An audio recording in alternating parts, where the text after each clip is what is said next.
ওমানের বিভিন্ন প্রান্তে ঝাঁকিয়ে শীত পড়েছে। দাখিলিয়া প্রদেশের সাইক এলাকায় তাপমাত্রা হিমাঙ্কের নিচে নেমে গেছে। সিভিল এভিয়েশন অথরিটির তথ্য অনুযায়ী গত ২৪ ঘন্টায় সাইকে তাপমাত্রা রেকর্ড করা হয়েছে -0.1 ডিগ্রি সেলসিয়াস, যা চলতি মৌসুমে এখন পর্যন্ত দেশটির সর্বনিম্ন তাপমাত্রা। কর্তৃপক্ষ জানিয়েছে, কেবল সাইক নয়, ওমানের মধ্য দক্ষিণাঞ্চলেও তীব্র ঠান্ডা অনুভূত হচ্ছে।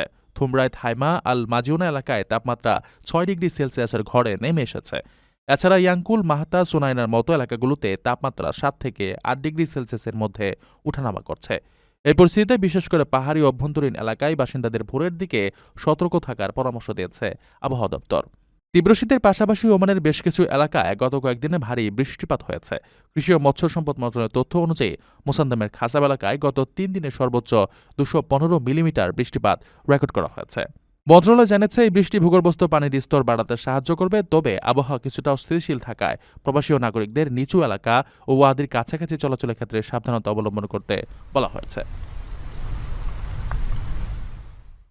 প্রবাসীদের জন্য নির্মাণ হচ্ছে দেশের প্রথম স্মার্ট সিটি, যেখানে থাকছে স্কুল, মসজিদ, হাসপাতাল, সুইমিং পুল, হেলিপ্যাড, জিম, পাঠাগার, সুপারমার্কেট, শিশু পার্ক সহ সকল নাগরিক সুবিধা।